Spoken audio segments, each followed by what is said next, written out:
మా అక్కగారైన sister Mary gold గారు దేవుని వాక్యం అందించబోతూ ఉన్నారు. వీరు 3 సంవత్సరాలు ఉపవాసం ఉండి ప్రార్థన చేయడం ద్వారా పరిశుద్ధాత్మతో నింపబడిన వారై ఆత్మ సంబంధమైన వరములు కలిగి ప్రభువుతో మాట్లాడుతూ దర్శనాల ద్వారా కళల ద్వారా ప్రభు సన్నిధిలో గడుపుతూ అనేక మందిని ఆత్మీయంగా సిద్ధపరుస్తూ బలపరుస్తూ ఉన్నారు. వీరు ప్రార్థన చేసి దర్శనాలను కలభావాలను తెలుసుకొని అనేక మందికి తెలియచెప్పి అనేక మంది పట్ల దేవుని యొక్క చిత్తం ఏ విధంగా ఉందో ప్రార్థన ద్వారా వారు తెలుసుకొని అనేక మందితో పంచుకుంటూ అనేక మందిని బలపరుస్తూ దేవుని సన్నిధిలో బహుబలంగా వాడబడుతున్న దైవజనులు. వీరి వాక్యాన్ని ఇప్పుడు విందాం. దేవుని సన్నిధిలో మనం వాక్యం వింటూ ఉన్నప్పుడు ప్రభు మనలను హెచ్చరిస్తూ ఉంటారు, బలపరుస్తూ ఉంటారు. అసలు స్తుతించాల్సింది, ఘనపరచాల్సింది మనం, జంతువులు కాదు. మనుషులు మాట విననప్పుడు జంతువులు ఏమంటాయి అంటే మేమున్నాము అంటాయి. జంతువులు మేమున్నాము. ఏలియాకి ఆహారం తీసుకెళ్ళమని ఎవరికైనా చెప్పుండొచ్చేమో ఒకవేళ.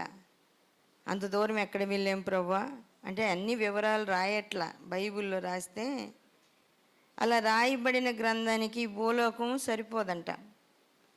అలా రాయబడిన గ్రంథాలకి భూలోకము సరిపోదు. ఏమన్నా చెప్పాడేమో మనకు తెలియదు. ఒకవేళ చెప్తే వాళ్ళు మేము వెళ్ళలేమన్నారేమో, మేము నడవలేమన్నారేమో, మాకు గాడిదలు లేవన్నారేమో, ప్రయాణం చేయలేమన్నారేమో. కాకులు తీసుకొచ్చినాయి ఆహారాన్ని. దేవుని పనులకి జంతువులు చాలా ఆసక్తి కలిగి ఉంటాయి. జంతువులు దేవుని పనులంటే ఇష్టం. దేవుని కొరకు అర్పణగా అర్పించబడడం అంటే వాటికి ప్రాణం, ఇష్టం. అసలు దేవుని కొరకు తమ ప్రాణాలు అర్పించడం అంటే ఇష్టం. దేవుని సన్నిధిలో మనం ఆలోచన చేయాలి. మనం అలాంటి స్వభావము కలిగి ఉన్నామా అనేది మనకు రావాలి. అలాంటి స్వభావం ఉందా?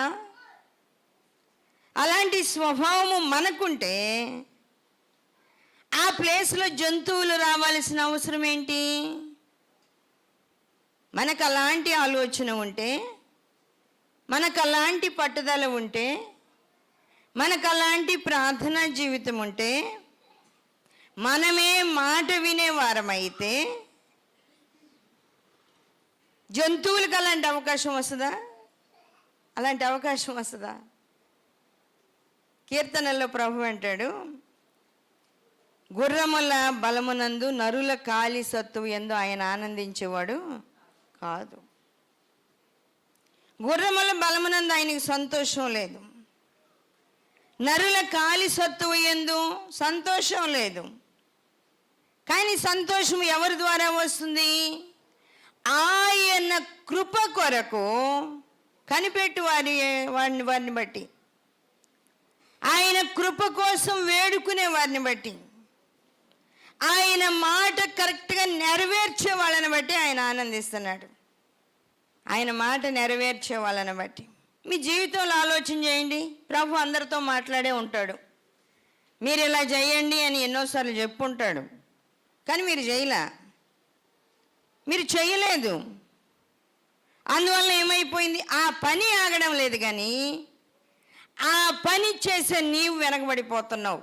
నువ్వు బలహీనం అయిపోతున్నావు, నువ్వు వెనకబడిపోతున్నావు, నువ్వు దూరం అయిపోతున్నావు, నువ్వు ఆ కృపను ఆశీర్వాదాన్ని పోగొట్టుకుంటున్నావు. ఆలోచన చేయాలి. గాడిద దేవునికి అవసరమైంది. యేసయ్య తన గర్భములో పుట్టాలి అని అంట కన్యలందరూ ఎదురు చూశారు. గాడిదలన్నీ ఎదురు చూసినాయి, నా మీద ఎక్కాలా, నా మీద ఎక్కాలా, నా మీద ఎక్కాలా, ఆయన నా మీద ఎక్కాలని. ఎన్నడును ఎవరును కూర్చుండని ఎక్కని ఆ గాడిద దేవునికి అవసరమై ఉన్నది. ఇశ్రాయేలీలకు ఆ దేశంలో, ఆ ఎడారి ప్రాంతాలలో, ఆ దేశాలలో గాడిదలు, గుర్రాలు, ఒంటెలు అనేవి సర్వసాధారణం. మనకి కార్లు ఉన్నట్లుగా, మనకి బండ్లు ఉన్నట్లుగా, మనకి సైకిళ్ళు ఉన్నట్లుగా, మనకి వాహనాలు ఉన్నట్లుగా, మనకి ఎద్దుల బండ్లు అంటే ఇప్పుడున్నాయి కార్లు కదా. అప్పుడు నేను చిన్నప్పుడే ఎక్కువ కారులు లేవు. అందరికీ కార్లు ఉన్నాయి కదా, ఒక కారు వచ్చింది అంటే, ఒక పల్లెటూరులో కారు వచ్చింది అంటే అందరూ ఆ కారు చుట్టూ చేరేవాళ్ళు. ఎక్కడి నుంచి వచ్చింది, ఎవరి కారు ఎవరి కారు ఎవరి కారు. నాకు ఊహ తెలిసినాక నేను అనుకున్నా అట్టాడి బుడ్డ కారు కనుక, అంటే అంబాసిడర్లు కార్లు అఫీషియల్గా ఉంటాయి, ఆఫీసర్స్ వస్తుంటారు, ఎవరు రావాలన్నా అలాంటి కార్లు ఉంటాయి. అలాంటి కారు కొనుక్కోవాలి అనుకునేదాన్ని అప్పట్లో, అంటే 7th 6th ఆ చదువు చదివేటప్పుడు అలాంటి ఆలోచనలు ఉండేవి. అలాంటి వాహనాలు మనకున్నాయి. ఇజ్రాయేలీలకు ఇప్పుడు కార్లు ఉన్నాయి, అన్ని వాహనాలు ఉన్నాయి, బెంజ్ కార్లు ఉన్నాయి వాళ్ళకన్నీ. వాళ్ళకి ఉన్న బస్సులైనా అన్నీ కూడా చాలా ఉన్నతమైనవి, చాలా టెక్నాలజీతో తయారు చేసి వాళ్ళు బాగా పనిచేసేవి. అవి చిన్న సందులో కూడా పెద్ద బస్సుని చాలా చక్కగా తిప్పగలరు. అది వాళ్ళకే సాధ్యం, మనకు కాదులే. కానీ పెద్ద బస్సుని చిన్న సందులో కూడా తిప్పుకొని రాగలిగిన సామర్థ్యం వాళ్ళకు ఉంది. అంటే ఆ బస్సుకి అట్లాంటి అవకాశం ఉంది. దేవుని సన్నిధిలో మనము ఆయన యొక్క పనులను గురించి ఆలోచన చేస్తూ ఉంటే ఇవన్నీ మనకు అర్థమవుతాయి. ఇజ్రాయేలీలు వాడుకోవాలంటే ఏముంటాయి? గాడిదలు, ఒంటెలు, గుర్రాలు. గాడిదలు, ఒంటెలు, గుర్రాలు. ఇప్పుడైతే గాడిదలు, ఒంటెలు, గుర్రాలు, బస్సులు, లారీలు, ట్రాక్టర్స్, రకరకాలైన వాహనాలు, కార్స్ అన్నీ ఉన్నాయి. కానీ ఆ రోజుల్లో, ఏ రోజుల్లో? యేసయ్య ఈ లోకములో ఉన్న 2024 సంవత్సరముల క్రితము, 2024 సంవత్సరాల క్రితము నడిచి తిరగాలి, లేదంటే గాడిద మీద వెళ్ళాలి. ఒక రాజు గురించి, ఒక అధిపతి, న్యాయాధిపతి గురించి, వాళ్ళ పిల్లల గురించి ఏమని రాయబడిందంటే బైబిల్లో 70 మంది కుమారులు ఉన్నారు. ఆ 70 మంది 70 గాడిదలను ఎక్కి తిరుగుతూ ఉంటారంట. 70 గాడిదలను ఎక్కి 70 మంది 70 గాడిదలను ఎక్కి తిరుగుతూ ఉంటారు. అంటే గాడిదను కొనుక్కోగలిగిన సామర్థ్యం కలిగిన వాళ్ళు గొప్పవాళ్ళు. అప్పుడు గాడిద ఉండడం గొప్పతనం. ఆ గాడిదని ఎక్కి తిరగడం అనేది ఈ రోజుల్లో కారు ఉన్నట్లుగా, ఈ రోజుల్లో తక్కువ రేటు కారు ఉన్నట్టు గాడిద ఉండడం అంటే, ఒంటె అయితే పెద్ద కారు ఉన్నట్టు. దేవుని సన్నిధిలో ఇవన్నీ కూడా ఆయన ఆలోచన బట్టి వస్తూ ఉన్నాయి, ఆలోచన బట్టి జరుగుతూ ఉన్నాయి. ఇవన్నీ ఆయన ఆలోచన బట్టి. ఆ రోజుల్లో గాడిదలకి తిరిగేవాళ్ళు. ఆ రోజుల్లో గాడిదలే వాహనాలు. నడవలేము అంటే గాడిదెక్కి తిరగడమే. గాడిద కొనుక్కోవడం, గాడిదని ఎక్కితే గాడిద తీసుకొని వెళ్ళిపోతూ ఉంటుంది. వాక్య భాగాల్లో మనం చూస్తూ ఉంటే ఇశ్రాయేలు దేశమును చేరకముందు, ఐగుప్తు దేశము నుండి ఇశ్రాయేలీలు బయలుదేరి వస్తూ ఉన్నప్పుడు అడ్డం వచ్చిన దేశాలతో యుద్ధం చేసుకుంటూ వచ్చారు. వాళ్ళు యుద్ధం చేసుకుంటూ వచ్చినప్పుడు సంఖ్యాకాండం 22వ అధ్యాయంలో ఏమని వ్రాయబడుతుంది?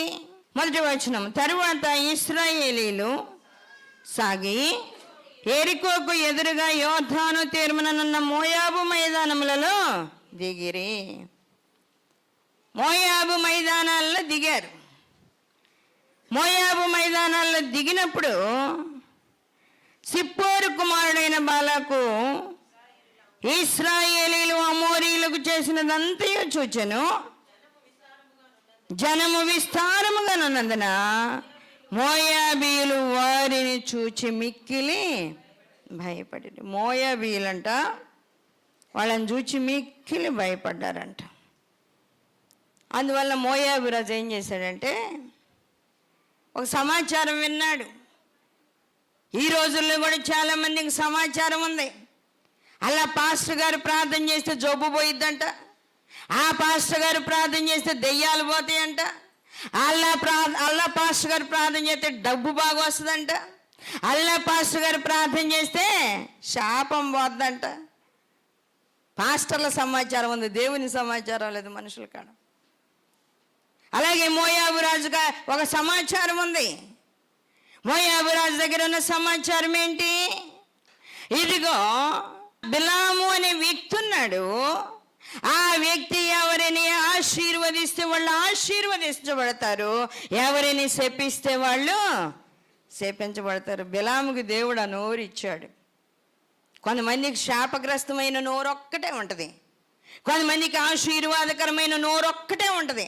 వాళ్ళు ఏదైనా మాట్లాడారు అనుకోని తిట్టుకొని, మనసులో తిట్టుకొని వీళ్ళు ఎప్పుడు నాశనం అవుతారు అనుకుంటే నిజంగానే నాశనం అవుతారు. ఏంటంటే ఆ శాపగ్రస్తమైన నోరు వాళ్ళకు ఉందని అర్థం.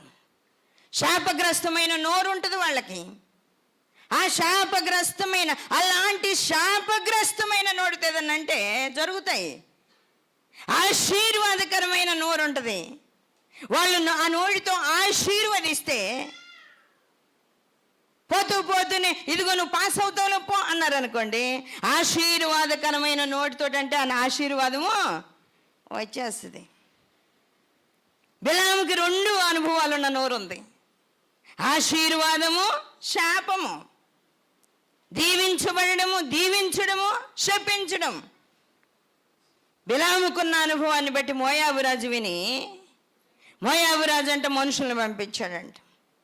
ఇదిగో బిలాము దగ్గరికి వెళ్ళి బిలాముతో మాట్లాడండి. మోయాబు రాజు పంపించాడు మమ్మల్ని.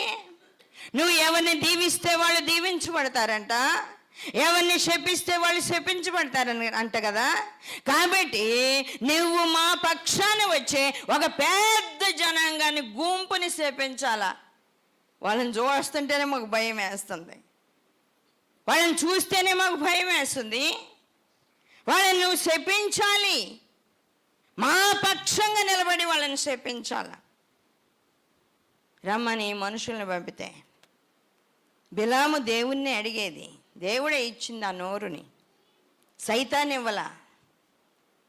చెడ్డ మాటలు మాట్లాడేది సైతాన్ నోరు, కానీ దీవెన శాపము ఆ 2 పలకగలిగిన నోరు బిలాముకి ఇచ్చింది దేవుడు.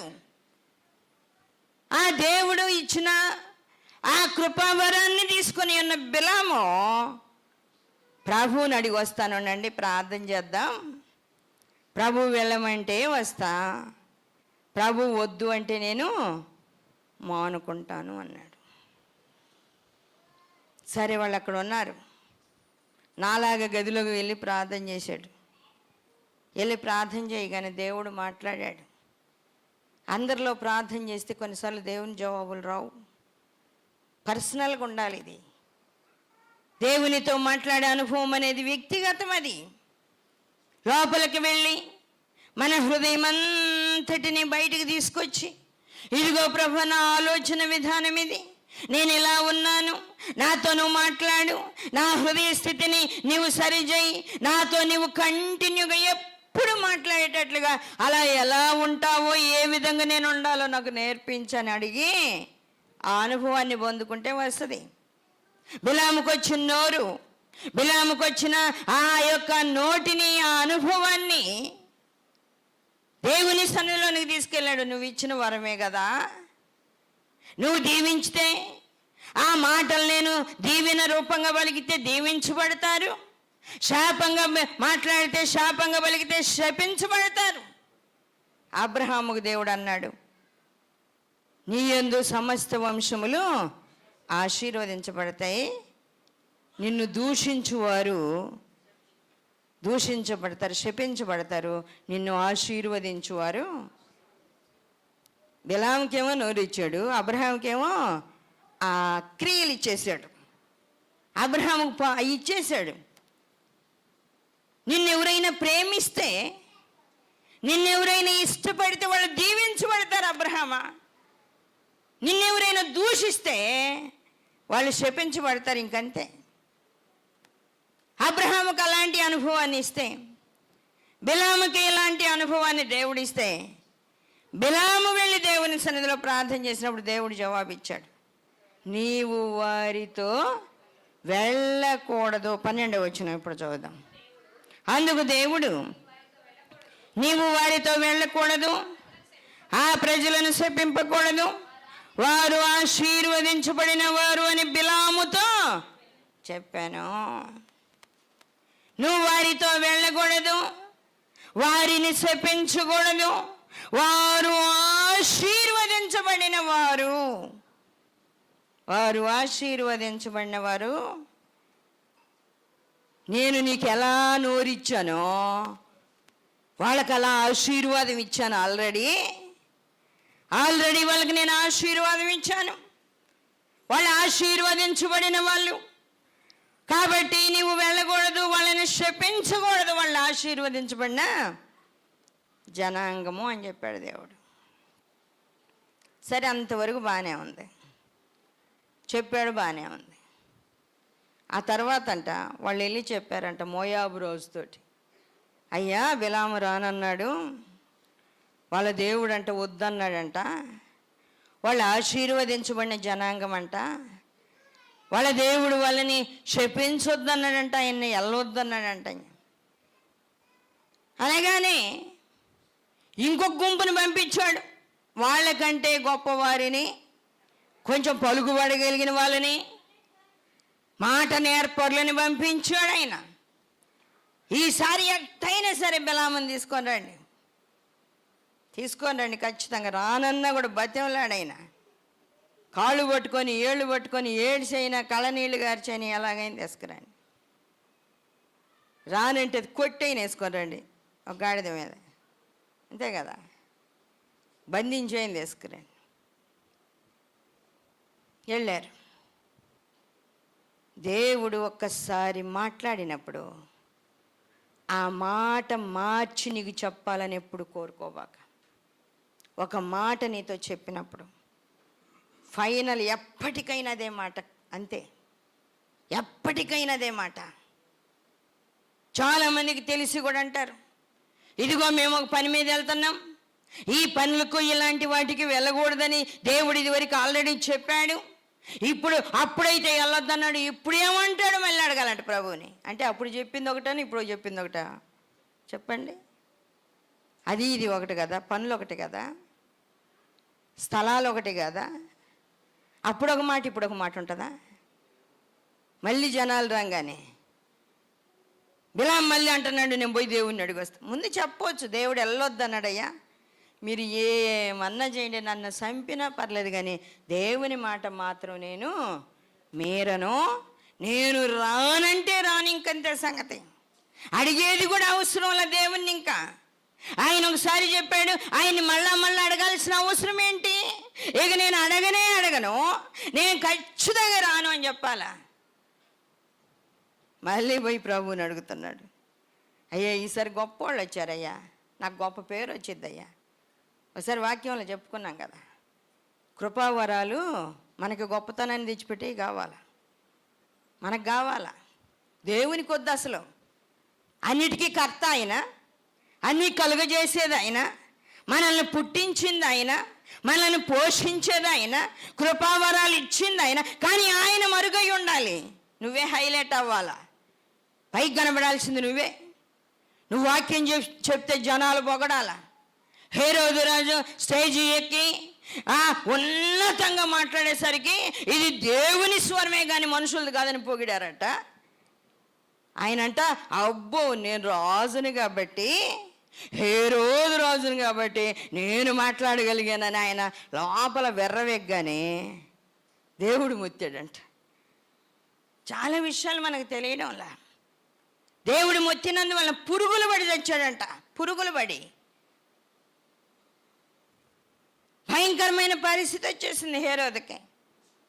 బిలాము కూడా మళ్ళా వెళ్ళి అడుగుతానని అడగగానే ప్రభు అన్నాడు, అంటే నీ స్వభావం కరెక్ట్ అయింది కాదు కాబట్టి సరిపో, వెళ్ళు, కానీ నీ నోరు జాగ్రత్త, సరే వెళ్ళు, నీ నోరు జాగ్రత్త అని చెప్పాడు దేవుడు. వాక్య భాగంలో మనం చూస్తూ ఉంటే 22వ వచనం చూద్దాం. అతడు వెళ్ళుచుండగా దేవుని కోపము రగులు కొనెను. వెళ్ళమని చెప్పిన ఆయనకి ఇంక కోపం ఎందుకు చెప్పండి?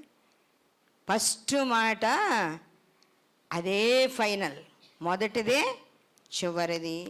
దేవుడు చెప్పే మాటలు అంతే.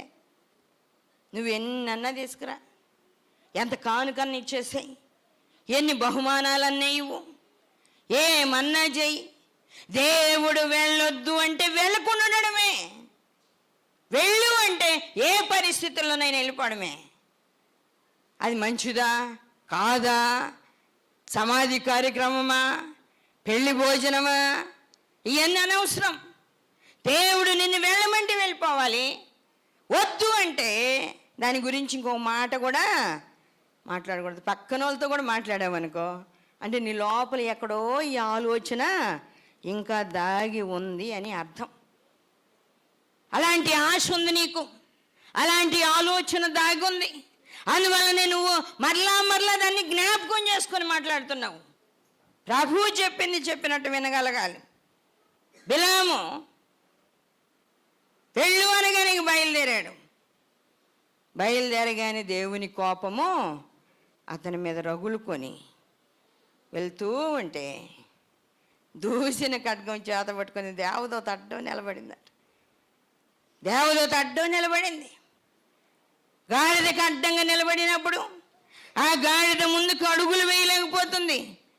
25వ వచనం చూస్తే, గాడిద యెహోవా దూతను చూచి గోడ మీద పడి బిలాము కాలును గోడకు అదిమెను గనక అతడు దాని మరలా కొట్టాను. పక్కకు తిరిగినప్పుడల్లా కొడుతున్నాడు. గాడిద ప్రక్కకు తిరిగినప్పుడల్లా కొడుతున్నాడు గాడిదని. దేవుని మాట వినకపోతే దేవుడు ఎలా చెప్పాలో అలా మనకు బుద్ధి చెబుతాడు. ఎలా చెప్పాలో అలా.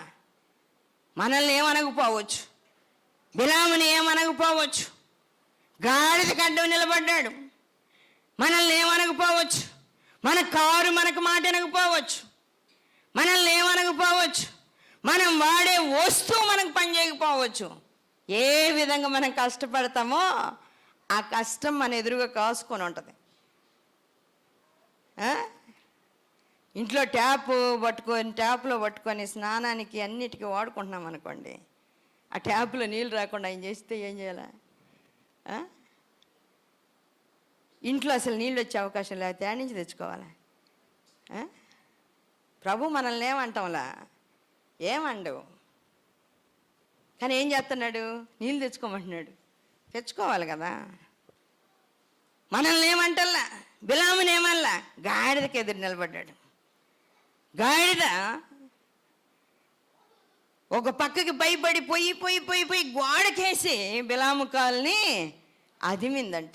అదిమేసరికి నొప్పి పుట్టి, ఏంది ఇలా చేస్తావు, గాడిద మాట ఏంటో తెలియదు నీకు అంటే ముందు మనం ఏం ఆలోచన చేయాలా? గాడిద నోరు తెరిచి నీకు మాట ఏంటని తెలియదంటరా? బుద్ధిహీనుడు అంటే ఏమై ఉండేది చెప్పండి? బుద్ధిహీనుడా, నువ్వేనందుకేరా నాకు ఈ గతి పట్టిందంటే ఇంకా బాగుండేది, చాలా బాగుండేది.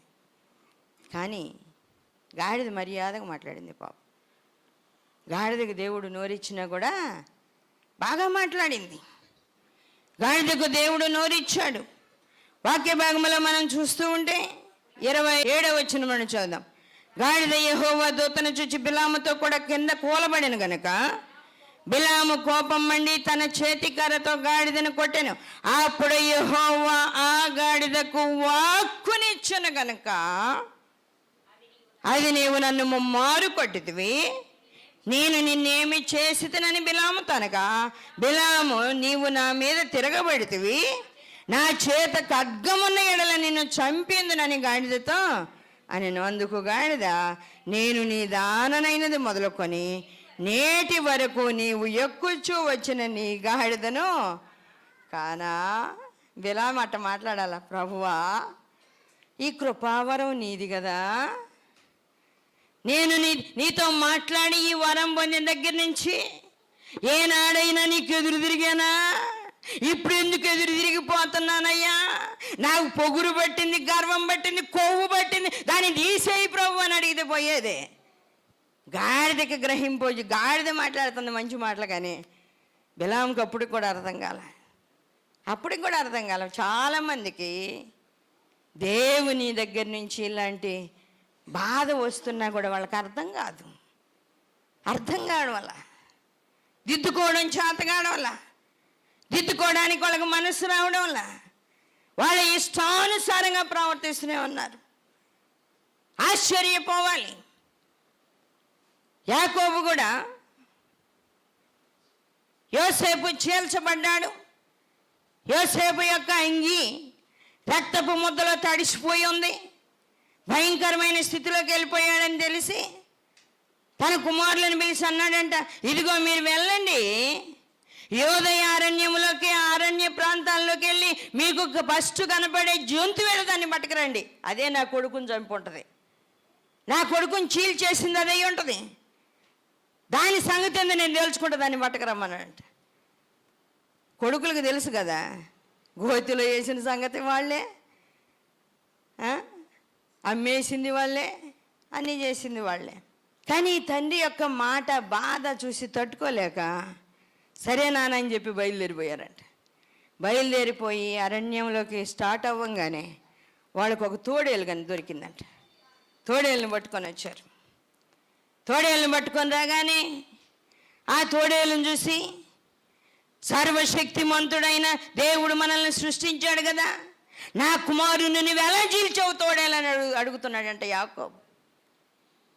నేను చంపేస్తాను, నా కుమారుడైన యోసేపుని నువ్వు చీల్చేసావు అనగానే తోడేళ్ళకి నోరు వచ్చిందంట. తెలుసా, తోడేళ్ళకు నోరు వచ్చి తోడేళ్ళందంట, అయ్యా నీ కుమారుని నేను ఎప్పుడు చూడలా, ఎలా ఉంటాడో నాకు తెలియదు, ఆకాశానికి భూమికి సృష్టికర్త అయిన దేవుడు, నిన్ను నన్ను సృజించిన దేవుడు ఈ విషయాలన్నీ తెలుసుకొని ఉన్నాడు. ఆయన అడుగు, ప్రార్థన చేద్దాం.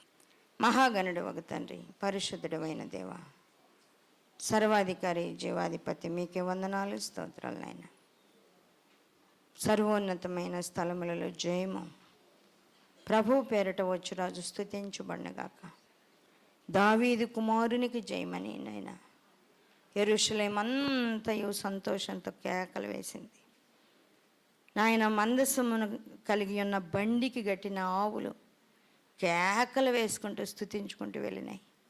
ఇదిగో ప్రభు, మిమ్మల్ని ఎరిగిన మేము అంతకంటే ఎక్కువగా మిమ్మల్ని స్తుతించడానికి కృప దయచేయండి. ప్రతి బిడ్డకు ప్రార్థనాత్మ దయచేయండి. ఆత్మతో నింపండి. శోధనలని జయించగలిగిన శక్తినివ్వండి. దురాత్మ క్రియలన్నిటిపై జయం ఇవ్వండి ప్రభు. మీ సన్నిధి తోడుగా ఉంచండి. అనారోగ్యంతో ఉన్న బిడ్డలను ముట్టండి. స్వస్థత, నెమ్మది దయచేయండి. నెమ్మది లేని వారికి నెమ్మదినివ్వండి. దురాత్మల చేత పీడించబడుతున్న వారికి విడుదల దయచేయండి ప్రభు. పరిపూర్ణమైన విజయము, శక్తి, బలము మీ బిడ్డలకు మీరు అనుగ్రహించి మీ నామానికి అత్యధికమైన మహిమ తెచ్చుకోమని ప్రభు, ఇదిగోనైనా ప్రతి బిడ్డను కాపాడమని అడుగుతున్నాం. ఎగ్జామ్స్ రాస్తున్న బిడ్డలకు, రాసిన బిడ్డలకు, ఉద్యోగాల కోసం ఎదురు చూస్తున్న బిడ్డలకు మీ కృపను ప్రత్యేకంగా దయచేసి మీరే మహిమ పొందమని, ఈ వాక్యం వింటున్న ప్రతి బిడ్డ మీద మీ ఆత్మ నుంచమని మీకు అప్పగించుకుంటూ యేసయ్య అతి పరిశుద్ధ నామములో అడుగుచున్నాము తండ్రి, ఆమేన్. మరిన్ని వివరముల కొరకు మమ్మలను సంప్రదించవలసిన చిరునామా Marigold Foundation, Holy Spirit Church, Vishwanathapuram, Podili, Prakasam జిల్లా, పిన్ కోడ్ 523240. మా ఫోన్ నెంబర్స్ 8500084841. మరి ఒక ఫోన్ నెంబర్ 8500084841.